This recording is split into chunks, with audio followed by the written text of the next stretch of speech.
What's up, guys? Four-Wheeler Doctor back again today. Today we're working on a little Recon 250. Gonna try to do a top end on it. Hopefully that's all it needs. It's smoking pretty bad and still runs halfway decent, but we're gonna start and tear the top end off. Hopefully the crank don't have any play in it, and we'll get away with that. Also got a little help over here in the shop today. Riker. All right, guys, we're gonna get the seat off.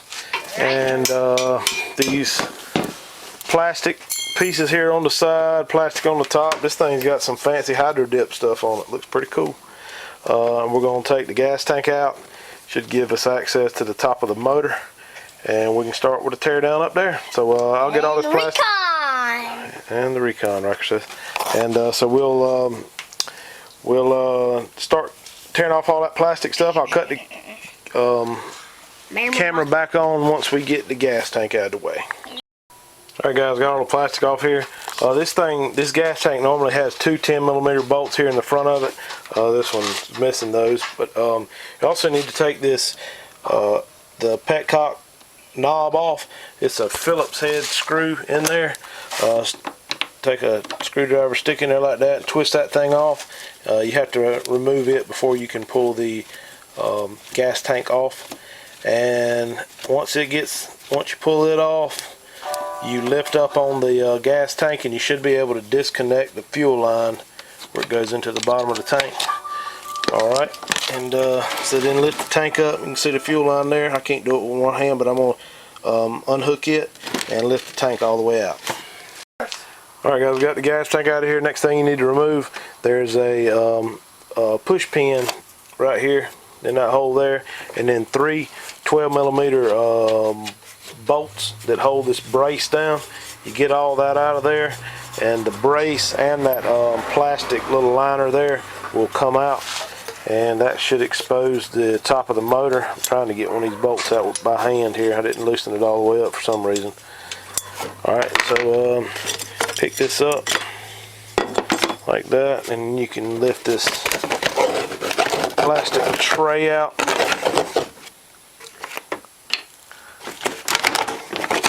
like that. Alright, and then there you go, top of the motor.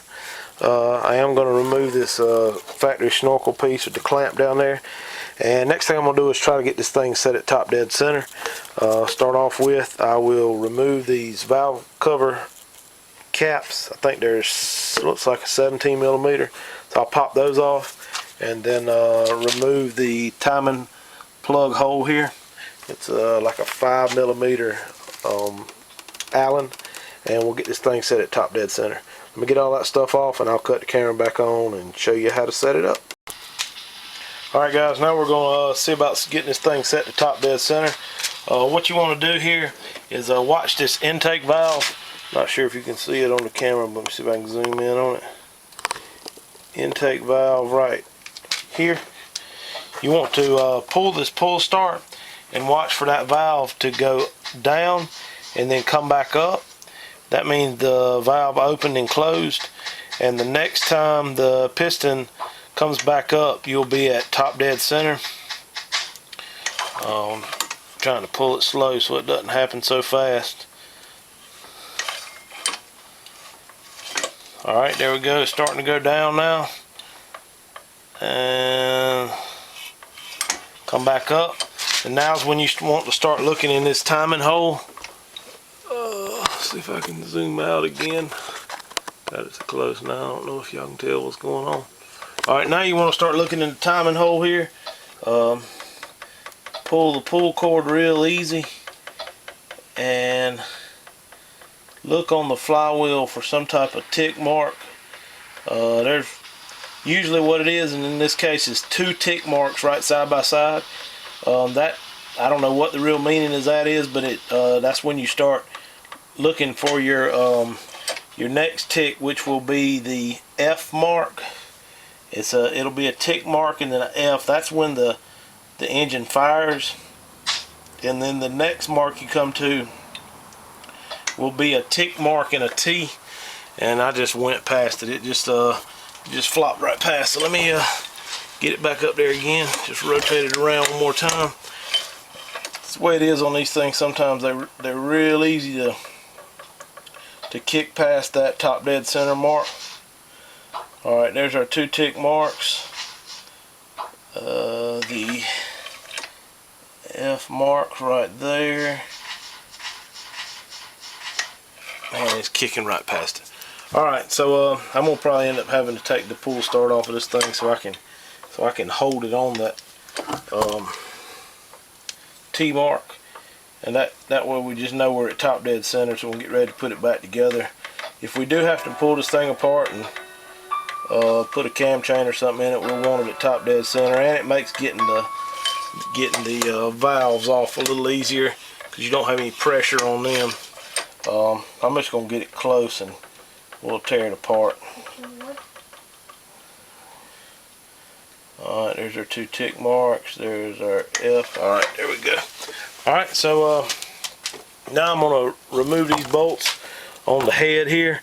You need to take off all the bolts here with the exception of this one and this one. These two are, they hold the pins in for the rocker arm, so you don't have to remove those, but every other bolt, take that off and get the cover off. I'm going to probably get the air hose and blow some of this dirt off here, so I'm going to go and pull those off and cut the camera back on when I get them done. Alright guys, got all the bolts out of this valve cover. You can just wiggle this thing with your hand and get it to come up. Nothing looks odd in there. The little gaskets here, and then your push rods. Pull both of those out. Got some nasty black oil on them. Need to clean those up. And next thing I wanted to remove, got to get the intake off and the exhaust. These are 2 8mm bolts. Little ratchet wrench works great to get those off. So I'll go ahead and pull those 2 off, and we'll pull the 2 12mm bolts on the exhaust manifold there. And I'm probably also going to go over here and loosen this clamp up on the exhaust so you can get just that header off, and we can pull the head off. So let me get the intake off and exhaust, then we'll be ready to remove these little 14mm head bolts that are holding the head on. Alright, cut the camera back on in a sec. Alright guys, I got the header bolt off there and the bolts out of the intake. Next thing we do is take these bolts off of the head here. I've actually already removed them. They're nuts too, not bolts. And I told you wrong, I thought they were 14s, but they're actually 12s. Make sure you take these washers off too. There's 4 washers on there. Then you also have to remove, which I haven't yet, the 2 10mm bolts here at the top, and that should allow the head to come off. Let me get those pulled out and I'll cut the camera back on right before I pull the head off. Alright guys, got everything loose here. Now all you have to do is just wiggle this head and it'll come right off there just like that. I need to move your spark plug wire, make sure it's out of the way. Alright, so it doesn't look like anything out of place except the spark plug is pretty crusted up from it burning oil. There's your head gasket. Wipe it off, throw it in the box. We'll probably be reusing that. And then the last thing is to just pick up on the whole cylinder here. Sometimes you have to pry it just a little with a screwdriver, because it does have a gasket on it, and sometimes it tends to get stuck. So if you get it started coming up, it usually pops right up pretty easy. If I can get it to pry up a little bit here. You want to kind of go halfway easy on it so you don't break the fins. I've done that before. I didn't really mean to. Go over on the other side and see if I can get it to pry up a little bit.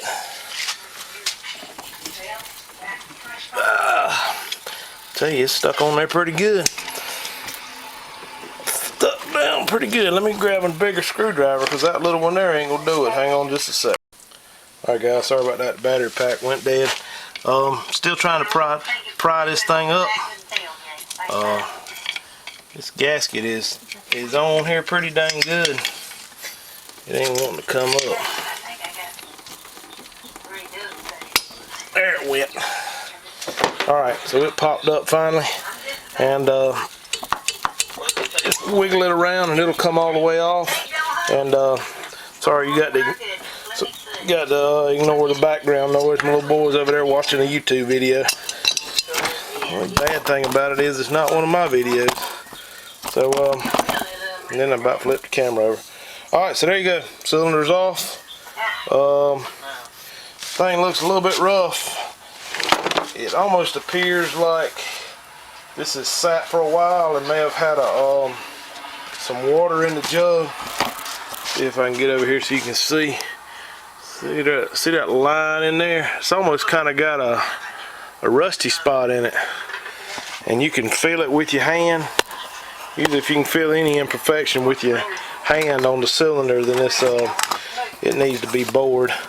Alright, and the next thing you want to check is grab this piston and try to lift up on it, straight up and straight down.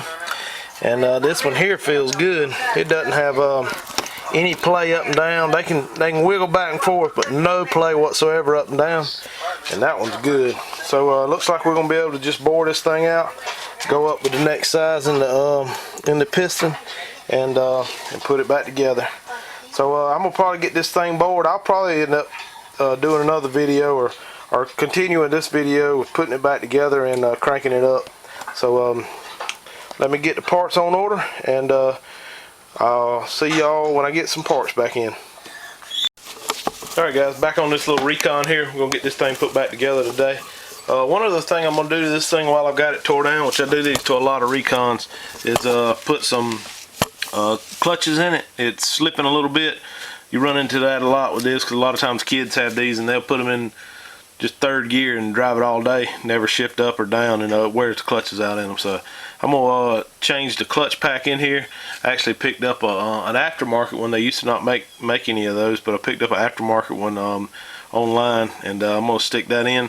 Start off with, while I got the head and everything off, just to have me a little extra room, I'm gonna pull this front cover off before I put the top end back together.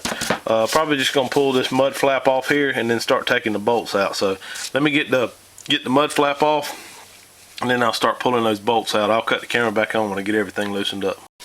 Alright guys, got all the bolts out the front cover. Also unbolted both of these oil cooler lines, 10mm bolts on them. Let them hang, drain out some.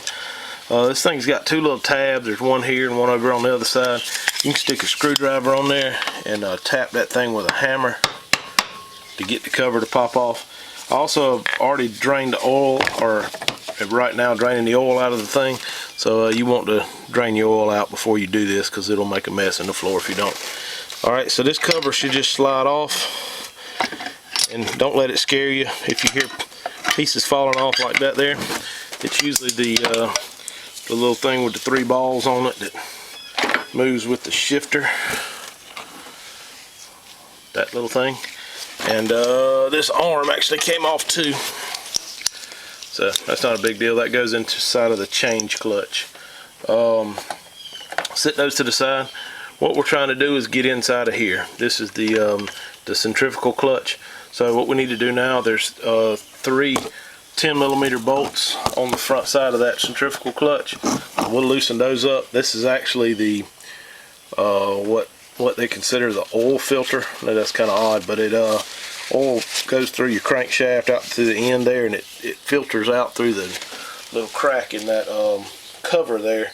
So usually there's a lot of crud behind that thing, so we'll take it off, clean it out, but that'll give us access to the bolt to remove that those clutch weights. So let me get the 3 bolts off that cover, and I'll cut the camera back on right before I pop the cover off, just to show you what it looks like on the inside.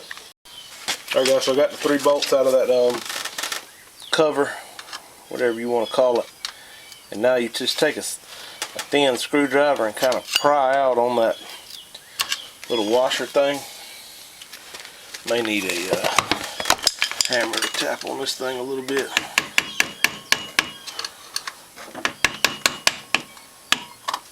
There it is. It's a little bit tight on there. You kind of got to pry it off just a little bit. So you pop this thing off. It does have an O-ring where it matches up with the clutch weights. And there's the inside of it. That one looks real good. Most of the time these things will have crud just all in here.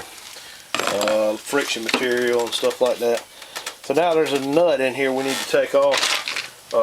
I usually use a deep well. I think it's maybe a 24 millimeter. Let me see if I can find the socket, and I'll cut the camera back on. Alright guys, yeah, I did use a 24 millimeter deep well impact socket to get that off, and the nut is reverse thread, so to put it in forward to get it off. Pulled it off with just the impact. Now I'm going to pull this clutch bell off. Some people beat these things off with a hammer, do various things to get them off here, but I'm going to use just a 2-jaw puller. It's not on there very tight.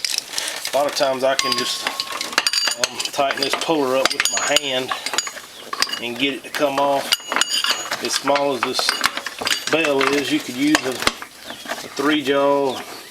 Sometimes you can get that in there. My 3-jaw is not quite as big as this 2-jaw, so that's why we're using it. My puller is a little warped up, so what I can usually do on these is just tighten it up with my hand and lift up on it. The bend in my puller will allow it to pull just a little bit of pressure on the clutch, and it comes off. This clutch bell has or not the clutch bell, the change clutch here has a dent in it, and that's to allow you to slide this gear past it. So make sure you slide that clutch, the change clutch over, so that that dent lines up, and slide the whole thing off. Just like that. And then this is what we're after here. Be kind of careful with it, because there is a one-way bearing in there. You don't want it to fall out. And so we're just going to replace this whole clutch pack. Let me grab it out of the box over here, and I'll cut the camera back on. Alright guys, here's what we got. This is the new clutch pack.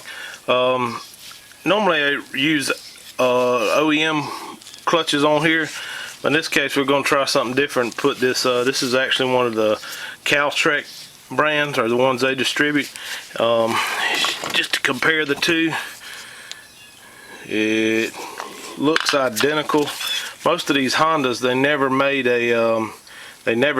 aftermarket clutch packs for these, or centrifugal clutches for them until recently.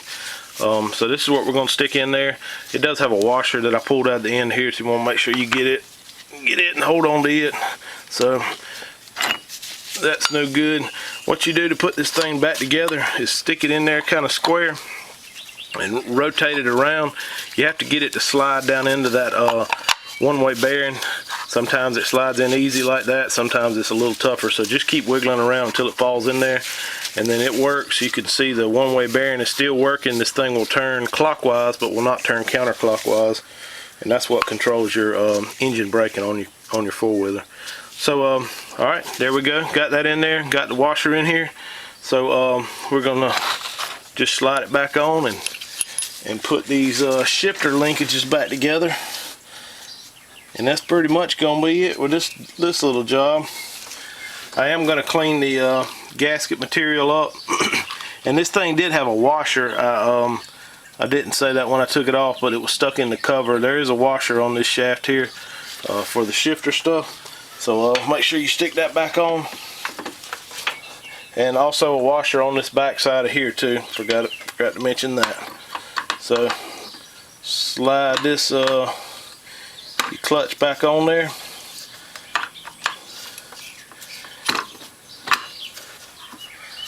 Have to rotate it around to get the teeth lined up on it. Alright, and then tighten your bolt up, or your nut up, and that'll be it. I'll cut the camera back on. I'm gonna go ahead and button all this stuff back up, stick it back together. I will show you how the linkages and all this stuff go back in. So over here on the, no, I don't have that nut tight, but I'm just going to show you so I don't have to cut the camera back on. Over here on this change clutch, you have this piece here with the bearing and all that fell out of it. Sometimes that don't happen. It goes in the very center of this change clutch, just like this. Snaps in there like that. And then there is an arm that was stuck in the cover. Grab it out. This arm here, it needs to go back in here, and it's actually what that little arm we just stuck back in there rests on. I'm gonna see if I can do this completely blind, because I can't even tell where the hole is. There it is. Okay, just give you a little shot of what that ends up looking like. So that arm goes on that little end of that bearing there, and slides in a hole in the case.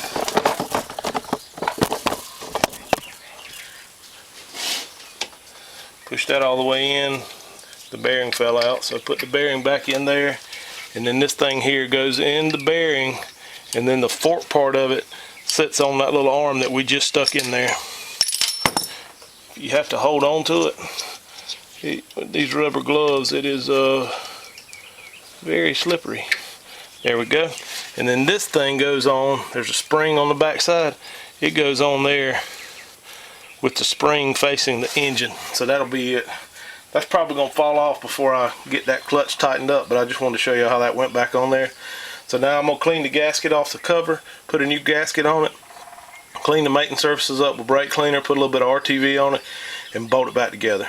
I'm not going to bore you with that redundancy, because I think if you got this far, you ought to be able to stick the cover back on and put the bolts in. So I'll cut the camera back on when I get ready to do this top end.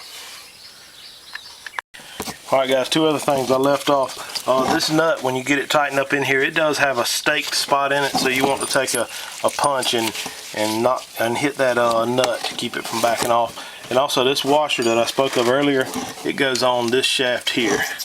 So let me get that bolt staked in there, and we'll get this thing stuck back together. Guys, one other thing that wasn't included on that Caltrac brake or clutch pack that you will need to take off is this. The factory pack has this O-ring that runs around the edge of it here. It pulled off in a couple areas. I thought I might get it to pull up. There it is right there. So you'll need to take this O-ring off and put it back in the groove on the new clutch, because I think that does serve as a purpose to help seal off that cover. So stick that back on the new pack and stick it back together. Alright guys, we're back on the top end now. Went ahead and pulled that old piston out of there, cleaned up the gasket a little bit, and we're going to stick this new one back in. This is the piston that came with the kit. It's got a N marked on the top of it, and that goes toward the intake side or the back of the motor. What I like to do is go ahead and put the clip in that side and go ahead and start the piston pin on the front side. I did put a little bit of oil on it, so it helps it slide in, and it helps it when you start it up that it's not dry. So just stick this over top of the rod, and you can usually just push that pin in with your finger. And didn't have it pushed down far enough, so I missed the rod. So push this thing in. Kind of get your rod, halfway get your rod centered up in your piston there.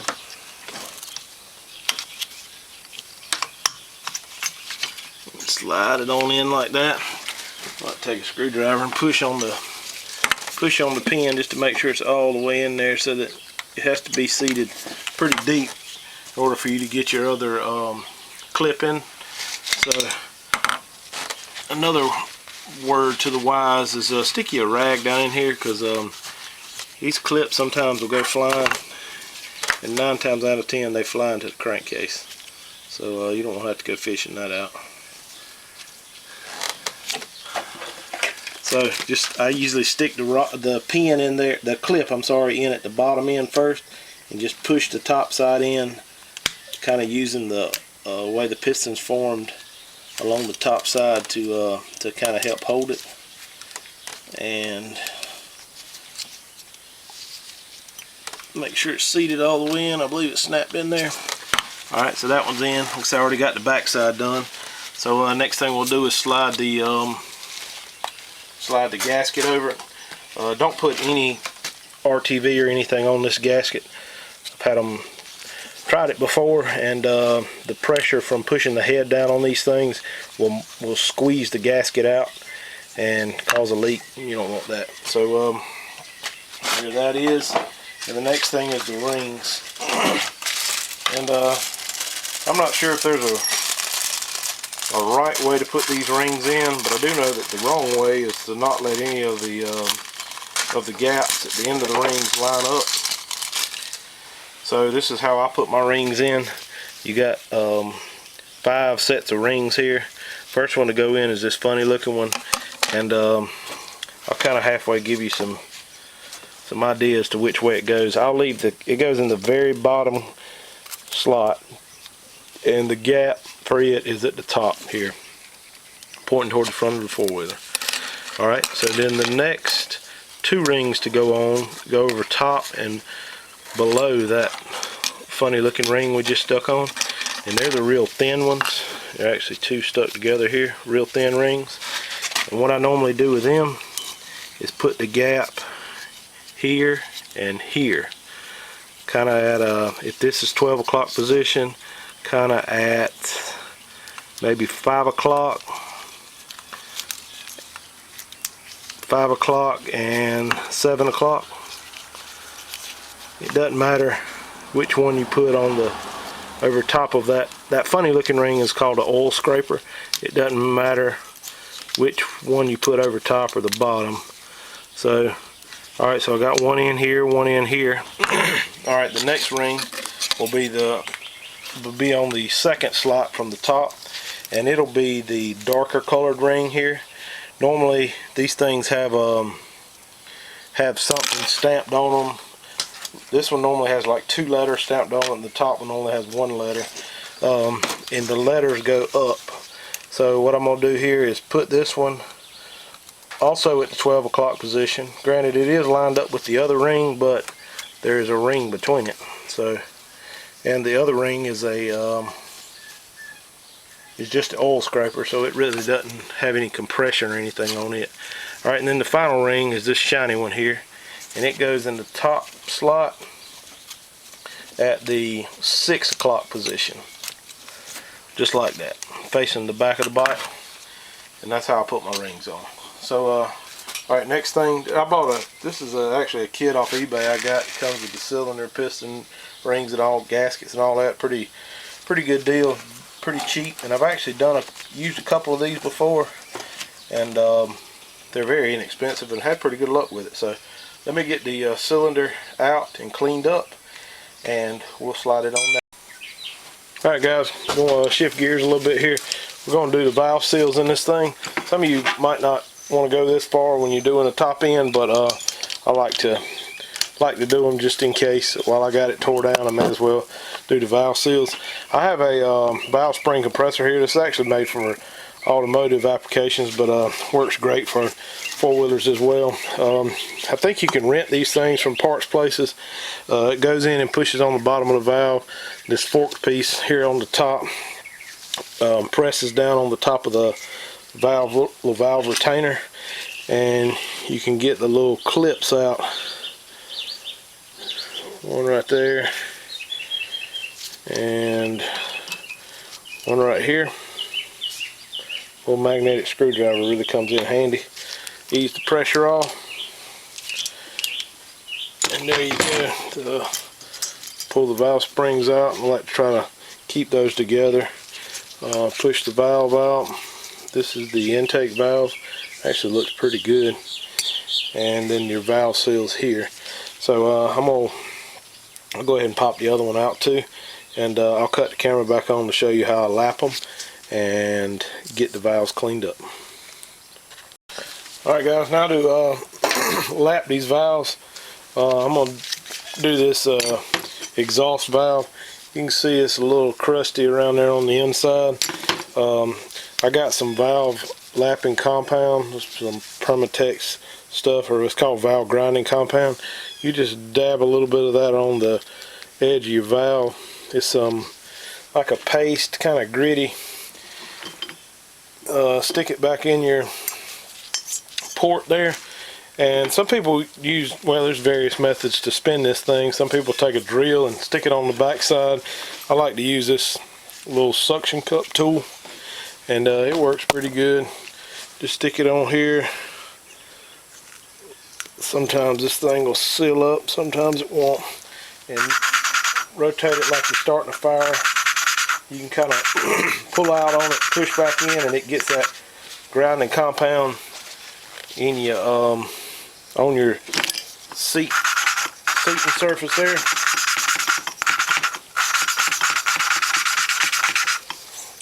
So then do that just a few times, pull it off, wipe it off.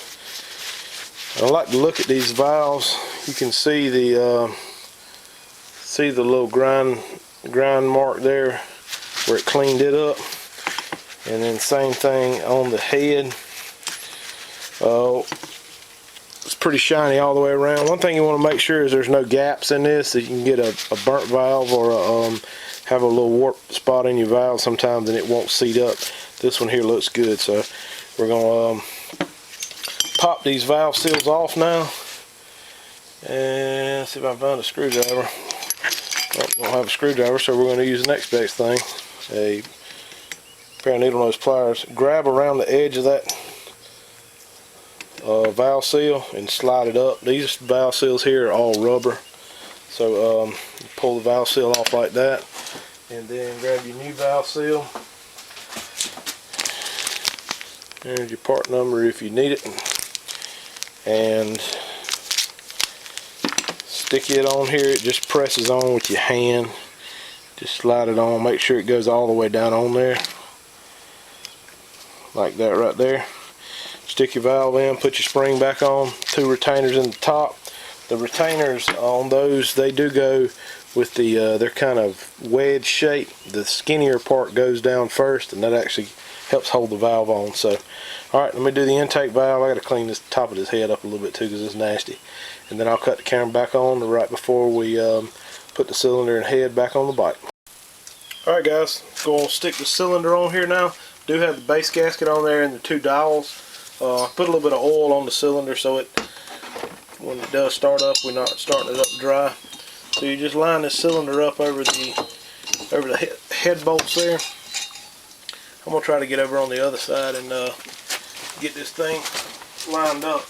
I usually just take a real small screwdriver, push in on these rings as it goes up into the cylinder.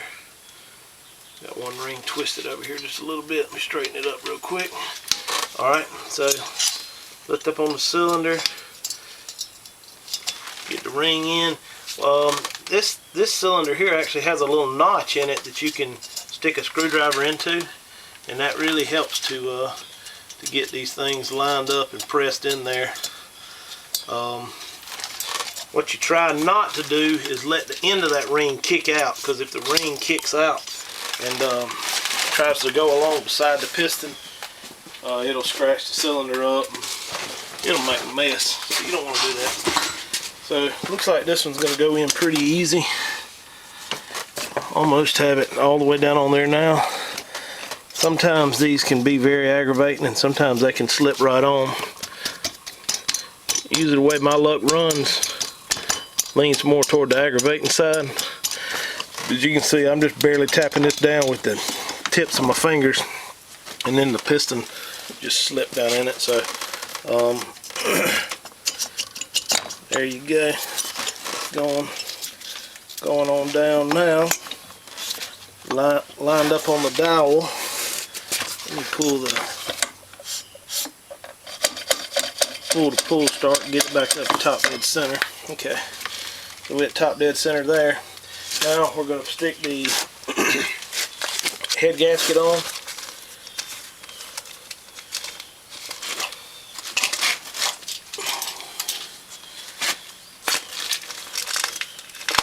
Tough wrapping on the head gasket there. Alright, it just slides down over top. And actually, the dowels are still stuck in the head here. There's 2 dowels.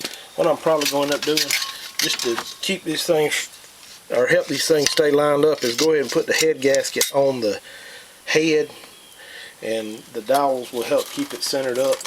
I've had it before. If you get it in there and have the head gasket sitting on the cylinder, and then you try to push down the head with the dowels in it, sometimes the head will get a little off and the dowels will almost pinch a hole or try to cut through the head gasket. You don't want to do that. So it slipped right on there.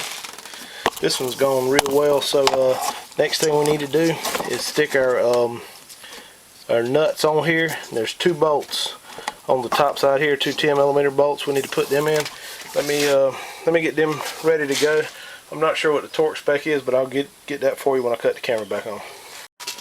Alright guys, got the bolts in there. These things are supposed to be torqued to 22 foot-pounds.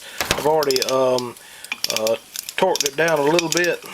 This one didn't torque up good, but go down. What you want to do is torque to about 10 foot-pounds. Let me see. And there went the socket.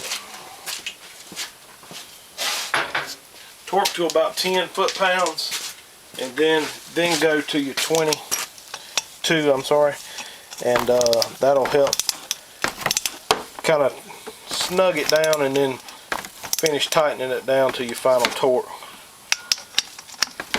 So that's how you do that. Alright, next thing we're going to do is put the rocker arm holder in, push rods, rocker arm holders, and get the valves adjusted. So I'll cut the camera back on right before I get ready to stick all that stuff on.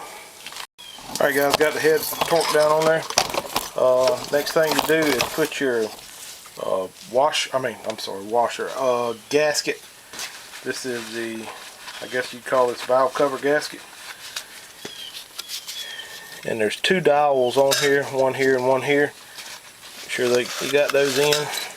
Alright, next thing you do is put your push rods in. Get down in there like that. And that gasket actually helps to hold them upright. Alright, and then your, I guess, valve cover here, rocker arm holder, whatever you want to call this thing. What I like to do is hold up on these rocker arms just to make sure that it contacts the push rods before it hits the valve. So slide this thing over here like that, push it down, and there you go. It sets right down on there. I don't put any kind of silicone or anything, RTV on that, because there's a metal gasket and usually don't put that on metal stuff. So alright, so next thing is to put all these bolts back in and get them torqued down, and then we will adjust the valve. So I'll cut the camera back on once I get all my valve adjustment tools out and get ready to do them. Alright guys, now what we're going to do is get this thing set to top dead center. I'm not real sure, well, I'm pretty sure it didn't move, but I just want to make absolutely sure, so I'll show you how to do it from, if you don't know if it was at top dead center to begin with. So what you do is either take the pull start off and turn the crank bolt, or pull the pull start if it will work, and you need to look to see when this when the intake valve moves. This thing has got a ton of compression. Alright, there you go. Now it's moving, going down, coming back up. Okay, and then that's when you start looking in your timing hole over here. Let me get it close, and I'll cut the camera back on, or I'll bring the camera down here. Alright, let me drop the camera down. This might be one of the rare opportunities that you get to see this, because a lot of times I can't seem to make it where it's visible. Okay, as you can see, it actually kind of looks like dirty marks, but there is a tick mark in there on the flywheel. So what you'll do is you'll turn this thing around until you get to those tick marks. There'll be 2 of them.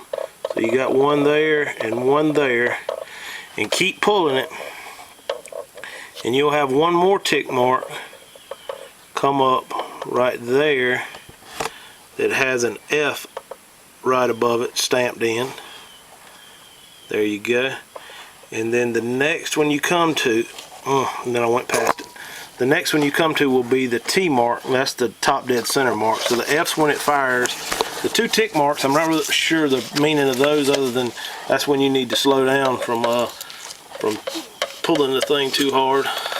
I do have the spark plug in here. If I took that out, it'd make it a little easier, but sometimes I don't do stuff the easiest way. So the valve's going down, up. Now we're coming back around. There.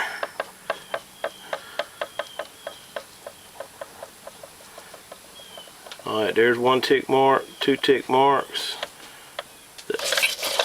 the F mark, and there's actually a little tick. See that little arrow there? That's what you're trying to line this thing up with. So just pull it real easy. It's right on the verge of moving over. It did it again. Alright, so I'm going to have to keep this thing from rotating over. I may take the spark plug out and try to get it to hold steady. So let me try that, and I'll cut the camera back on once I get it set at top down. Alright guys, so I got it on the T mark now, and normally another way to check to see if you get top dead center is you'll have play in both of your valves. Both of these are pretty loose. They need to be set to 0.13 millimeters or 0.005 inches, and you just slide a feeler gauge up under the adjuster, and you can see that has very little resistance. So what you do is take a 10 millimeter wrench and break that lock nut loose. Goodness gracious, I had that one locked in there. So break that lock nut loose, and I know they make a tool for this, but I also made a tool for it too. The adjuster on these things is not just a flathead screw like they normally are. It's a square shank, and I found out that a deck screw that I bent so I could twist it fits on there perfect. So you can turn it with this little deck screw. So you just tighten it down. So we're going to go about a whole full round on this one. Tighten it down till you get a little resistance on it. And if you, I like to kind of err toward the side of more tight, because these things will loosen up as they run most of the time. So that one's got a little bit of resistance. I might go just a hair bit tighter. I usually leave the filler gauge in there while I'm adjusting it. And you don't want to like crank it down on it because you can't get the filler gauge back out. But yeah, see, that one's pretty tight. Definitely a lot tighter than it was. So that one should be good. Do the same thing to the intake valve to get it adjusted out. Then I'm going to put my valve covers back on and put the plastic cover back in here with the top motor mount bolt. And actually, before I do that, I'm going to need to bolt this carburetor back up to 2 8mm bolts in it. But I'll cut the camera back on once I get the valves adjusted, get the valve covers on, and show you everything else you need to do to get this thing running, which should be pretty quick. Alright guys, so I got the carburetor bolted up. I won't say it's impossible, but it really helps if you've got a 8mm ratchet wrench to get these bolts in, because they're didn't want to slide in with my hand, and you had to use a regular wrench. That would take you a long time. So I got that in, put the drain plug back in, put the timing hole back in, timing hole cover, put some oil in it, and the last thing I need to do as far as the motor goes is to put this exhaust back on here. It just pretty much slides back together pretty easily most of the time, just like that. 2 12mm bolts to hold it to the head, and then tighten up the clamp over on the other side. Alright, so then I guess let me cut the camera back on. I'll get that exhaust tightened up. Alright guys, go ahead and get the last little bit here before we try to crank this thing up. Next thing that needs to go in is this plastic tray that goes below your gas tank. Slides in here like this. You gotta get behind the throttle cables there. And then this bracket here goes in kind of clips into this tray right here. Hang on, guys. Clips into this tray right here. And I don't know if this thing's supposed to be made into this bracket or not, but it's not made in there in my case, so I don't know if it's broke or what the deal is. But this top motor mount slips down in this hole here, and then you got a 12mm bolt that goes in it. There is a push pin that goes in this hole. Actually, and before I get too far ahead of myself, I've got to run the fuel line through here too. So it looks like, I think that'll actually work like that. So fuel line goes in there, this push pin goes in here, and then you've got two other 12mm bolts on the outside edges here that need to be tightened down. So let me get those in, slide the gas tank in, and I'm going to cut the camera back on right before I try to crank this thing up. Alright guys, we're going to try to start this thing up. This is going to be the first start up on it, so hopefully everything will go good. Still got to put some plastics on it, as you see. And just hope the carburetor's in good shape. So here goes nothing.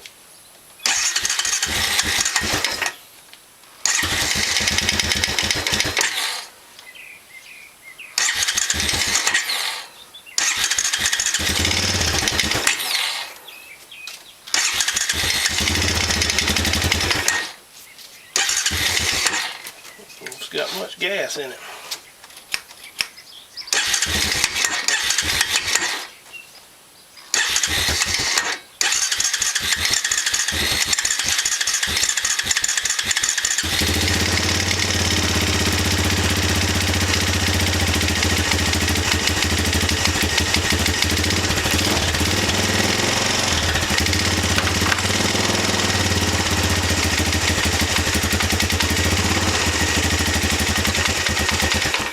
Well, needs to be idled up some, but there you go. It's running. Sounds pretty dang good. Let me get a flat screwdriver and idle this thing up a little bit and put a few more pieces of plastic on it, and this little baby will be ready to go. Call this fella and have him come pick it up today. Let's see if I can idle it up.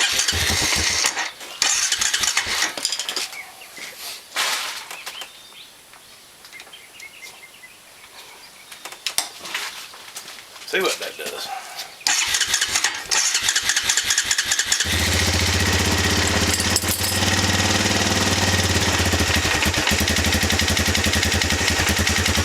There you go.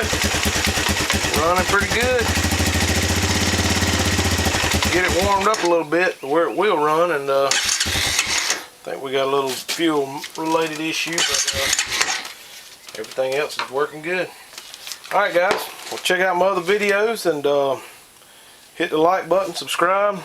Got a few more other ones here today I'm going to be working on, a couple tomorrow. I'm going to try to get a motor back together over there today. So y'all stay tuned. I should be posting a few more videos here in the next few days. Alright, have a good day.